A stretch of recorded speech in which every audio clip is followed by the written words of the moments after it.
Three, two, one, roll the footage.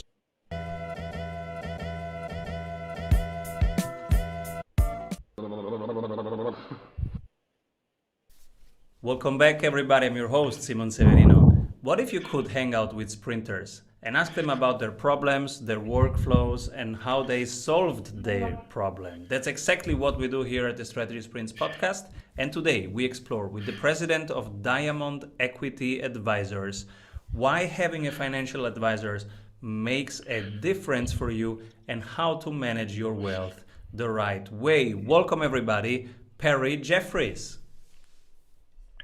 Hey, pleasure to be here. How are you, sir? So cool to have you here. And it's so relevant. Today we talk money and wealth, and it's relevant. And everybody has some sort of question right now. And let's go there. So, what are you currently creating, Jeffrey? Yeah, man. So we're super excited here because so many of our clients are entrepreneurs, and we know that the financial planning process for entrepreneurs or the wealth creation process for entrepreneurs is very different than someone who has a 9 to 5. So we realize that we can't work one-on-one with a million clients. It's just not feasible. So we're excited to share that we recently launched a membership called the Cash Flow Club, but it's spelled with a K.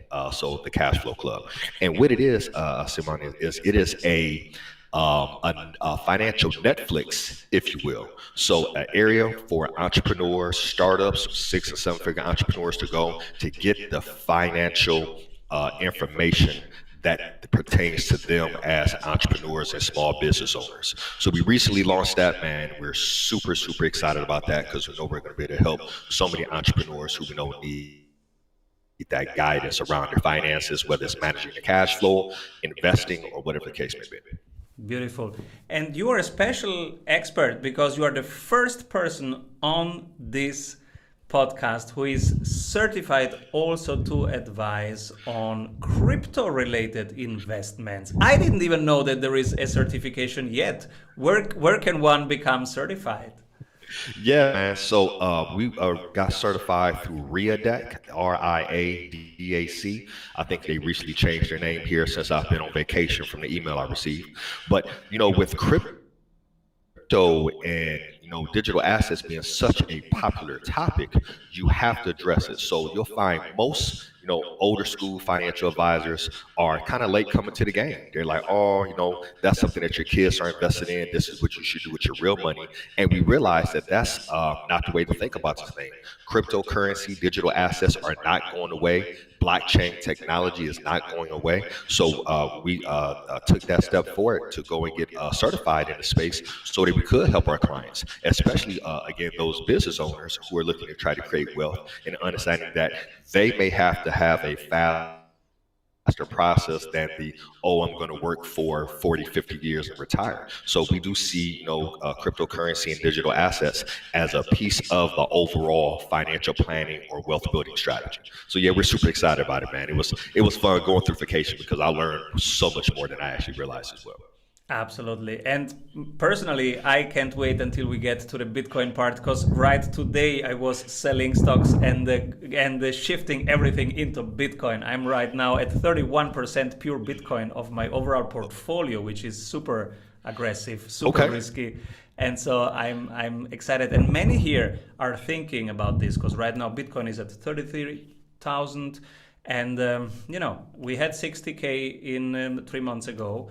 And so many people think 100, many people think 250. Other people say, yeah, you don't know how the world reacts and when the two worlds bridges. So we are super excited to go there.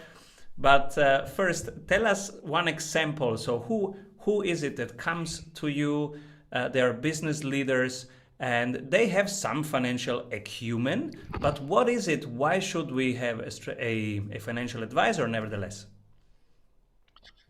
Yeah, so kind of what we did when we went independent back in 2014, we found out that so many of our clients were entrepreneurs, especially ones who followed us when we left the big corporation and went independent.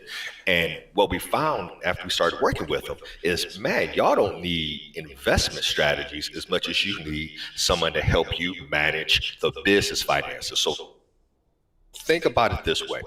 Entrepreneurs have a business. That business is generating revenue. But do they really know how to manage that revenue that comes in? So what we started to do was we started to become more of what we call a fractional CFO. So what we started doing was managing the core problem that most entrepreneurs had: how to pay themselves, how to pay taxes, how much money to save for profit, things of that nature. So in doing that, we became a profit first profession.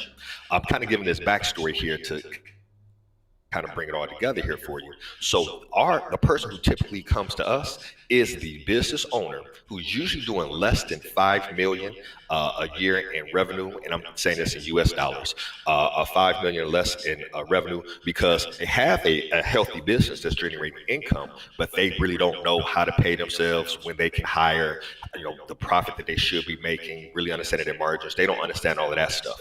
So if they're not in a position to hire a full-time CFO, which is usually $200,000 to $300,000 a year, that's where we come in with our strategies from a fractional CFO. So we have about 10 clients across the country where we're their fractional CFO. We come in for a fraction of the cost. So that's our ideal client. Beautiful.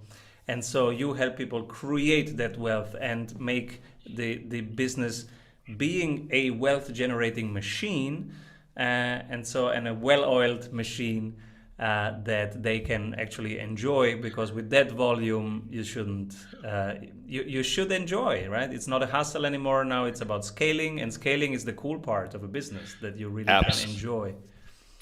Absolutely. Yep. And to your point is now, hey, the revenue is coming in. What should I do with it? Right. So, should I expand? Should I go hire more staff? Should I buy a building?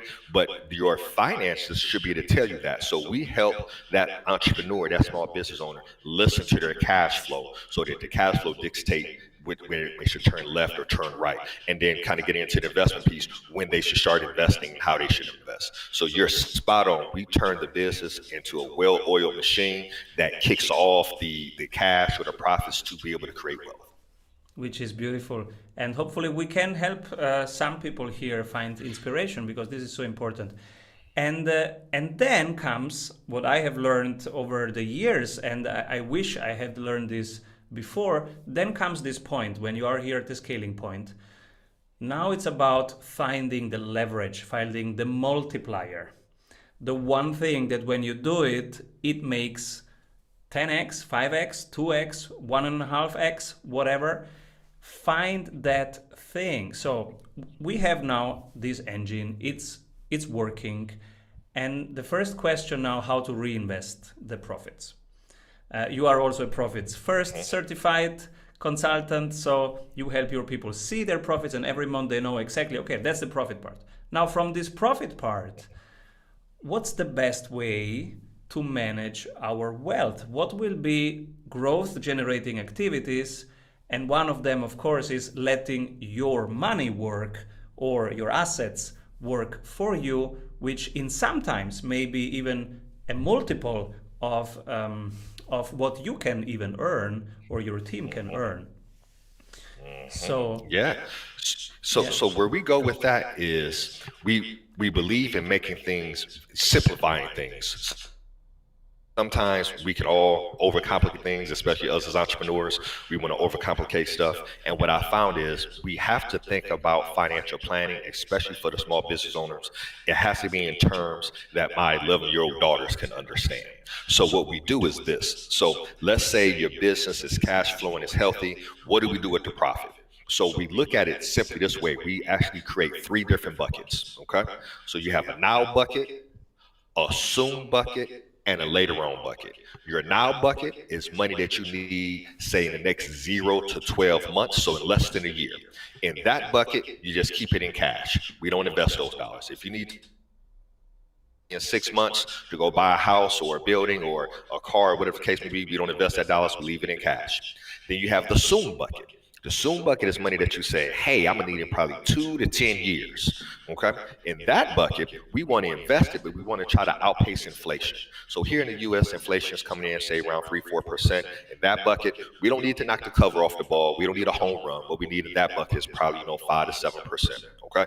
But what we're really looking to do is keep it in something that's very liquid so that we can take money out if we need to, and it's earmarked for 2 to 10 years.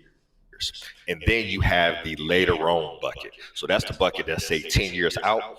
That's where we have our stocks and our cryptocurrency and digital assets and things of that nature. So if you think about the machine like this, money is coming into the business, right?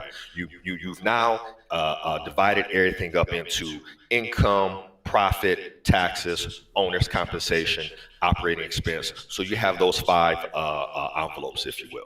Then after that money comes into the profit, what do you do with it? We then identify, is it now money, soon money, or later on money? And now we can determine where we're going to put those dollars. So now it's really simple to follow. So when money comes in and we have that cushion, hey, it's an easy conversation with our clients. Is this now money, soon money, or later on? If it's later on, that's going into our stock portfolio or to our aggressive portfolio with our cryptocurrency and blockchain and digital assets. If it's a soon bucket, then we know we're going to be a little bit more conservative with it because we know we may have to tap into that money in 2 to 10 years. And if it's now money we need in less than a year, we keep it in cash. And I know we're not making any money on cash. Interest rates are super low. I get that, but we want to keep that money liquid. So now it's an easy system to follow. You don't even have to be a financial expert to implement that. Beautiful. And let's go to the third bucket, because right now this is hot. Bitcoin is at 33,000, and now there are 100 problems with that. There are the super purists like Michael Saylor. They say go 100% in, keep it 10 years. It is the real estate of the future. Nothing can go wrong. It's just a question of time. And on the other side, people like yesterday, I was talking to Nolan Bushnell, who was the founder of Atari. And he invented gaming, basically, and he gave Steve Jobs his first job. And he said to me, Simon, be careful with Bitcoin, because there is proof of work and there is proof of stake. And he thinks proof of stake, which the altcoins are based on, will be stronger than proof of work. So Bitcoin might not even be the most secure foundation of all this. What's your take on this? Yes. So first, we have to kind of think about when Bitcoin was created and what it was, the purpose of it when it first came out. So initially, when it first came out, it was supposed to be a digital currency. Well, frankly, it's kind of failed the test to become a digital currency, because when you think about currencies can be created. So in the US, we can print money, right? So if we need to put money into the market, we can go and we can print more cash. We can't print more Bitcoin. It is a finite amount of it. So it's only 21 million Bitcoins out there, right? And right now we have 18.5 that are used. So the other say 3 million or so are going to roll out. So it's not going to be a digital currency. And that's where we first have to get our head wrapped around. It's like, okay, this is not going to be, the currency the way we thought it was going to be. But what it is an asset. So we think about it from a financial planning standpoint, as a kind of like almost like a gold. There's a finite number, amount of gold on the planet. So when you have that finite number, you have this intrinsic value already built into it because it's not anymore out there. So if you think about it, if all of the Bitcoin is going to be, bought up by 2025 or 2030, whatever those numbers are down the road, well, if we have only 21 million and we're at 18 million right now, it's very little left. So compared to the altcoins, it's going to serve a different purpose. It is literally going to function, and kind of our stance, function like gold in that sense, because it's not anymore being created. Now, some of the other, the altcoins and things of that nature may function better as currency currencies and kind of when you look at their use case and things of that nature. But so many of these coins, when you think about it, are either using Bitcoin or that blockchain as their holding. So you think about it as their core space. Ethereum is the same way. So a lot of people are building their coins on top of that blockchain, those blockchains. So it's not going away. So it's going to maintain some value. But our kind of long-term thought of it is we definitely want to hold it inside the portfolio. It is going to be a longer-term play. It is not the cryptocurrency that you want to go in and trade. We tell clients, hey, if you want to go and trade and jump in and out of different things, please, do that through your Coinbase account, things of that nature. But we do hold Bitcoin and some other, other digital assets inside portfolios, again, in that long-term bucket. So that's our kind of view on it, that it's not going to be a currency. It's going to function more like an asset like gold. Wow. And it's really changing the world, right? Today I got 2 notifications on my phone. One was from my bank that the costs of just having the bank account this week were $170. And then I got another notification from the Bitcoin wallet, which said, you just earned $400 this week just by having it being there. This is changing everything. Now we are the bank.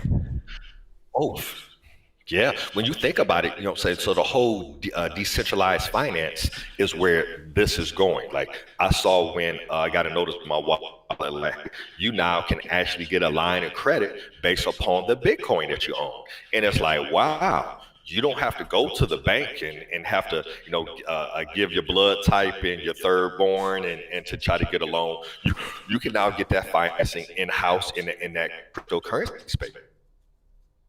That's huge. May not qualify to get your traditional financing, can now get financing based upon that asset. So again, kind of going back to my initial comment earlier, is an asset we believe in holding that can be actually, to your point, leverage, because you talked about the multiplier and things of that nature. Holding that asset to be able to borrow against that asset without having to go through banks. And then if you're using that money wisely because you came through and your business finances in order, now you can use that money as arbitrage, right? So you look at the arbitrage play on this piece, Simon. If you're borrowing money at 3-4% and you can put it in something that's making 10, 20, 30, 50, 100% of return. So whether that's a real estate transaction or whatever the case may be, now that leverage, and that's how you can create wealth a lot faster. But you just have to make sure that it's a solid plan around it and you're not just flying off the seat of your pants. And then you said inflation, because I think this is also one question in everybody's mind. Is inflation right now, officially it's corrected at 2% from 1.7 to 2%. So that's the official. And then there is another one that we see, which is up to 20 to 30% devaluation of our money because just of this wild printing based on debt and debt and debt. So no foundation and printing, 40% printed in the last 2 months. So what is the real inflation from your perspective going on, and how, from a portfolio construction point of view, how should we prepare for that?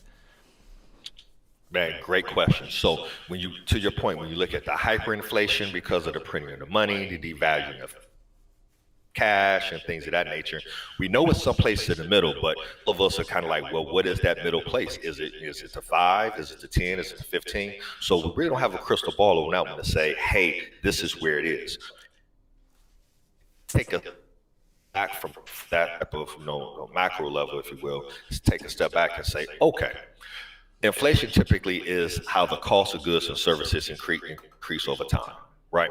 So if we set a parameter, let's say that we set that at, say, 5% and kind of just go there, and we're watching the market and we're paying attention to what I call, let me take a step back here. So in full disclosure, when I'm helping clients versus getting into a lot of the macro and the micro, I use common sense investing, right? So I say, hey, how much did gas cost you a year ago? How much does it cost now? How much did a gallon of milk cost you a year ago? How much does it cost now? That's giving us a true indicator of how the cost of goods and services is going.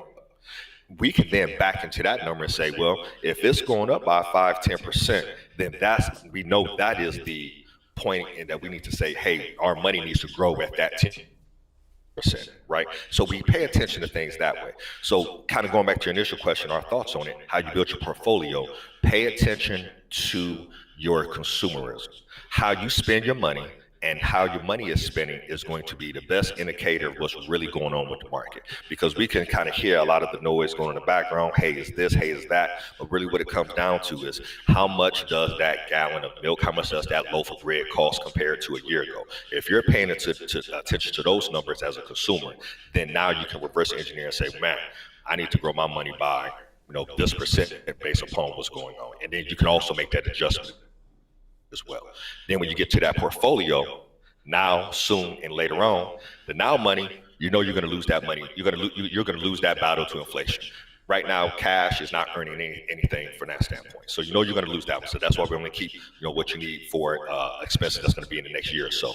The soon, if we know that inflation is coming in at that 5, 6, 7, 10% based upon your spending, well, then that bucket needs to try to be in that particular space. And then where you can make up a lot of ground is in that later on bucket with your different stocks and cryptocurrency and digital assets and altcoins and things of that nature. So that's how we look at it. We try to take some of the complexity out of it, because most people aren't going to be able to read charts. Most people aren't going to be reading the financial newspapers and things of that nature, but they sure know if the cost of bread went up, from $1 to $1.50. Many people who were here have recommended, hey, if you don't want to trade actively all the time, just build a passive portfolio, have these kind of ETFs, diversify them, go index funds. Nasdaq and S&P 500 have been named here directly. Now, in the last months, a couple things happened. One is volatility is a little bit more bizarre than usual, and then there is this possible inflation or even hyperinflation coming up. Is index fund and just letting it go, even maybe dollar cost averaging every month something and then just not thinking about it, is this still the right strategy? So that's a really good question. How I would attack this if a client comes to me and say, hey, Perry, I was told to just do index fund investing, like you said, dollar cost average into it. Does that make sense? From a core holding, it still does. Historically speaking, most traders have not been able to outspace, and this is even the professional money managers with mutual funds, outpace what the general market is doing, right? So as a core holding, we still like that. But with that being said, even without being a trader, after you get outside of that core holding, we then work with our clients to help them build their own portfolios. So all of our clients have different portfolios. They may have similar core holdings, but they have different portfolios. So I'm always asked this question, like, hey, Perry, so what's a good stock? What stock should I buy? What company should I invest in? And then we go this direction with them. And this is usually the point, Simon, where they're like, oh my gosh, I never thought about that. I tell them this. This may be your core holding here, this ETF or this index fund or this one growth fund, whatever the case may be for your long-term bucket.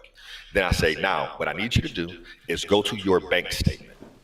They say, okay, and I want you to download your transactions for the last 60, 90 days. They say, okay, where are you spending your money? And they're like, huh? Where are you spending your money? So let's look at what you have around the home. Like right now, I'm on a MacBook Pro, Apple. I got an iPhone, Apple. Do I own Apple stock? Okay. Hey, you spent this money on utilities.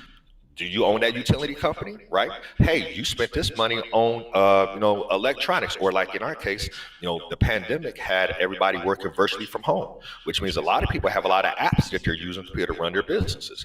Do you own those stocks? I built a virtual work portfolio based upon my experience and the experience of other entrepreneurs, in that particular space. So picking up stocks like Slack and things of that nature. Why? Because we're forced to use them right now. So Zoom, things of that nature. So I tell people, a lot of times we can overthink the investing piece. Literally take your consumer hat off and become an owner with that. If you're spending every month on a subscription, if you're spending every month on, utilities, if you're spending every month on clothes, if every month, you're having Amazon deliver packages to your home, those are the stocks you should own. So even without being a trader, you can have that core portfolio, that index fund, that NASDAQ or Dow or S&P or whatever the case may be as your core holding. But make sure you're owning, from an ancillary standpoint, the other stocks, the other companies where you're spending your money every month. Here's a funny one right here. I ask people all the time, hey, did you brush your teeth today? Well, yeah, I brushed my teeth. Well, who made the toothpaste? Is that Procter and Gamble? Like, how many people are brushing their teeth? I don't care how bad the pandemic were.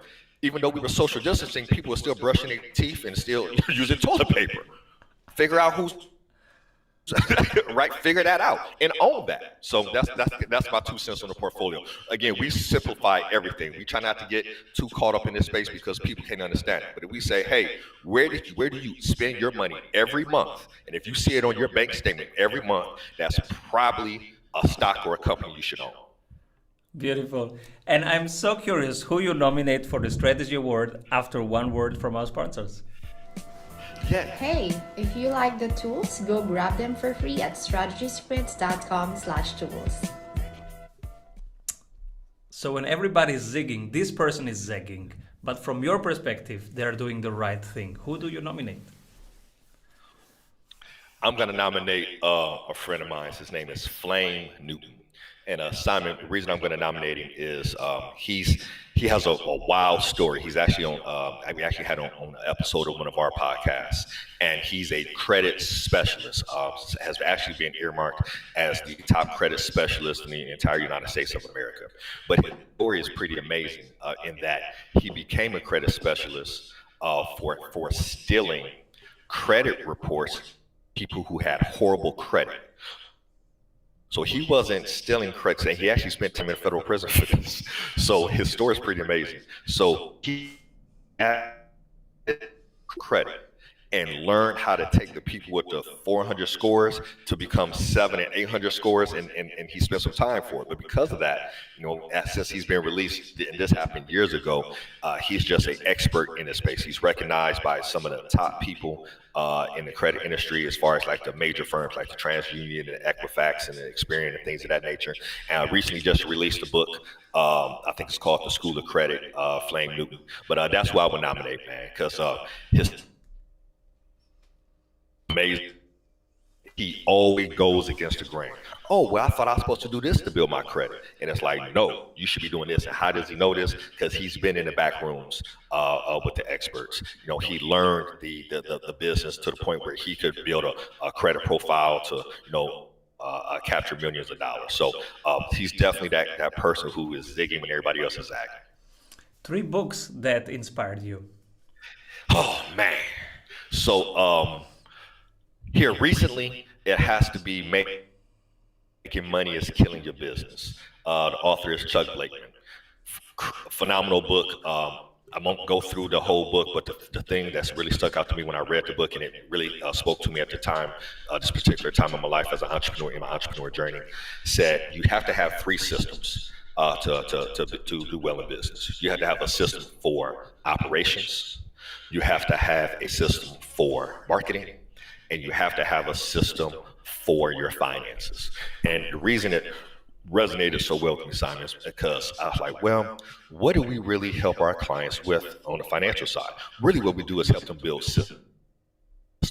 Because everybody may not be able to work, may not be able to afford to work with us, but what systems can we give them to help them thrive? So we tell them, if you can't hire the expert, you better know the system. So when I read that book, it just resonated like crazy. Like, oh my gosh, we are the system that these entrepreneurs need. So that's a super impactful book. So that book right there. Next book, 6 Months to Six Figures by Peter Voog. I read this back in 2014 when I lost my last corporate job and went independent, and it was a game changer for me. Just really understanding my value in the marketplace and understanding that you're always compensated by the value that you bring to the marketplace. So that was huge right there. And then Other one will probably be a book by Austin Netzley, who was actually one of my first coaches that I picked up. I believe his book is from 6 to 7 figures. He's an operation guy. And what I learned when I first went independent as an entrepreneur, Simon, was I knew how to invest money. But knowing how to invest money and understanding portfolio management and things of that nature is not the same as running your finances as an entrepreneur, right? Running that, understanding P&L and cash flow and margins and things of that nature is a totally different skill set than, hey, this is a great fund or ETF or mutual fund that you need to invest in, right? And what he helped me really understand was you can put a system and attach a system to everything. So when I first hired him, he helped me scale my business by, I think it was 570% within 90 days. So I say definitely go check him out. So those are my three. Beautiful. And he will be soon on this podcast, actually. Yeah, is that Austin to be on here? Yeah. Awesome, that's my guy. So you'll appreciate this, Simon. I was client 0. I was the first client to come through his 2X program when he first launched. Beautiful. Yeah, so he's a good friend of mine. He's a good friend of mine. Yep, he's a good friend of mine. And so, what are you excited about looking forward with your own business as president of your business? Yeah. So I had a health scare here recently, Simon. So at the end of 2020, it started off with a severe break in the leg. So I totally blew up my ankle. I had to have reconstructive surgery on that. Then while I was recovering from that, somehow I got COVID. And then got COVID, and then when that wasn't bad for me, recovered from that pretty easily. But then very soon after recovering from COVID, I was rushed to the emergency to find out I had a blood clot in my lung. So really scary times. And with that being said, I told my team after I had a conversation with my wife after I was released from the hospital, I said, I love what I do. I know we're impacting lives, but we have to impact more lives. And the conversation my wife had was, well, what happens if you had died? And she's like, a lot of people would have been impacted, not only the family, but your team and also to your clients. And then it got me thinking, well, what if I had died? What is my legacy that I'm leaving behind? So it really got my head wrapped around, not just scaling the business, but how can I leave a lasting impact if something were to happen to me? Because the one thing we have to plan for is, have to plan for it at some point in time we're going to die, right? That's the reality of it. So what we started doing with my team was saying, okay, we're now building this business as if I'm not going to be here tomorrow. And in doing that, man, you asked me earlier kind of what we've been working on. We created this membership called the Cash Flow Club. And we're super excited about that because that membership lives my PASS program, which is the Profit Accelerator Small Business System, which is built off of Profit First, but then we add our expertise as a traditional financial advisor to that. We have interviews with other experts on there. So if something were to happen to me, that membership will continue to live as my team knows to bring on other experts to help entrepreneurs grow their businesses. So it's now that financial Netflix. So I may have a lot of the core content in it now, and the systems in there now, but as we're adding that to it, if something were to happen to me, I know that will continue to live on. And right now it is perfectly positioned to help so many entrepreneurs get their finances in order and really create wealth. So that's what I'm excited about, man, is building something that's going to outlive me legitimately, not just saying it, but something that really will. And we're just super excited about that right now. Beautiful. Is there anything that I forgot to ask you? No, man. I appreciate you having us on here as a guest. I'm currently just kind of give an idea of what we've been able to do here, and I'm the first to say, hey, I've had many failures as an entrepreneur. So folks, sometimes folks will just tell you all the upside. I've had my downsides. I've lost a ton of money trying to figure this thing out. We finally got to a point where we got it figured out. So I would tell those listeners, whether you're a startup or a 6 or 7 figure business looking to make a pivot or just to scale or whatnot, is that we're all in this thing together. And so I appreciate you having a platform like this where somebody like me can come in and have a conversation and with that being said, I'm sitting here looking at my window, looking at the ocean, because actually the family, we're on vacation right now. So I'm in the room, they're out at the pool, and we're able to do this because of those failures that we've had in the past and those lessons, but also too, by building those relationships with other experts and coming to platforms like this where we can get some expertise. So one, thank you for having us on as a guest. And where do you hang out most? Where can people stay in touch with you? Yeah, social media. So, as many of us, Facebook.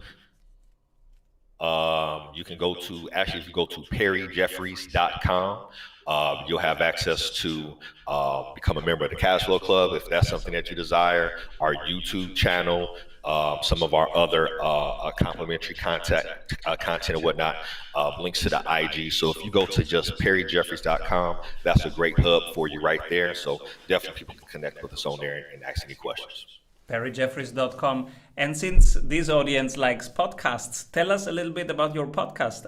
What's the topic and how often do you get out? Yeah, so it's called the Entrepreneur CFO Show. The logo, if you pull it up on Apple or any other podcast platform, it's going to be the eCFO Show. But it's the Entrepreneur CFO Show. And, man, we just get in there, man, and just have candid conversations. So interviewing entrepreneurs, having real conversations so it can get kind of candid. Some choice words can be used. And it's just a good time, man. So definitely go check us out there. We have some really, really great interviews on there. And when I get back here from vacation, we're definitely going to be ramping that up as well, bringing on some other experts to talk about some different things. Beautiful. Who should be my next guest? Man, I believe Flame Newton would be a good one, but you already have Austin coming in. Austin is my guy, so he's already coming in. So nominating him beat me to the punch. Definitely a great person to have on. Beautiful. Thank you so much, Jeffrey, for sharing your knowledge, your wisdom with all of us. And stay safe. Enjoy your holiday. Thank you, my friend. Thank you for having me. You know what I'm saying? God bless everyone. Bye-bye. Avoid trying to do thousands of things that doesn't work. We have 274 templates for your business success. Reach your ambitious goals with one-on-one sprint coach. We double your revenue in 90 days.